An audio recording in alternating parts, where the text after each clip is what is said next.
जय श्री कृष्ण। मैं गोविंद माहेश्वरी गीता परिवार का सदस्य हूँ।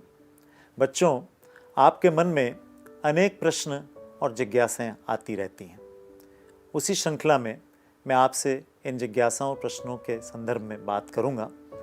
आज का प्रश्न है, हम हाथ जोड़कर नमस्ते क्यों करते हैं?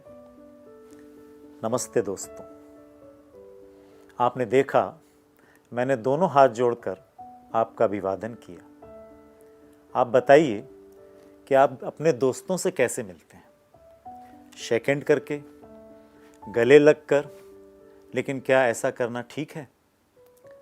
हमारी भारतीय संस्कृति में नमस्ते का बड़ा महत्व है। हम शेक हैंड नहीं करते, इसके पीछे वैज्ञानिक कारण है। हमारी हथेलियों में हमेशा ही किसी न किसी प्रकार के वायरस या सूक्ष्म जंतु रहते हैं। एक दूसरे से मिलते समय यदि हम हाथ मिलाएंगे या गले लगेंगे तो एक से दूसरे में वायरस का संक्रमण हो सकता है। इसीलिए अब तो पूरा विश्व ही हमारी तरह हाथ जोड़कर नमस्ते कर रहा है। दूसरी बात यह है कि हाथ जोड़कर नमस्ते कहने का एक विशेष अर्थ भी होता है। हम जानते हैं कि जब हम इस तरह मुट्ठी बंद करते हैं तो ये हमारे हृदय का आकार बन जाता है। अर्थात जब हम अपनी हथेलियां खोलकर नमस्ते करते हैं तो इसका अर्थ ये हुआ कि हम अपने मित्र से दिल खोलकर मिल रहे हैं। लेकिन आप पूछेंगे कि नमस्ते तो बड़ों को किया जाता है, हम अपने दोस्तों को हाथ क्यों जोड़ें? तो हमें ये जान लेना चाहिए कि हम सभी के हृदय में भगवान का निवास है।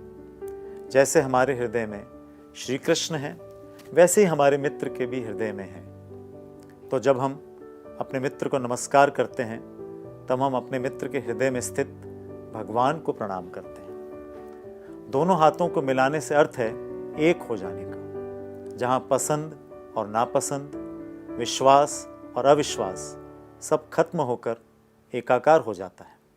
इसीलिए हमें हृदय के समीप छाती पर हाथ जोड़कर नमस्कार करके एक दूसरे से मिलना चाहिए। तो दोस्तों, अब आप भी शेक हैंड करना बंद कीजिए और हाथ जोड़कर कहिए नमस्ते।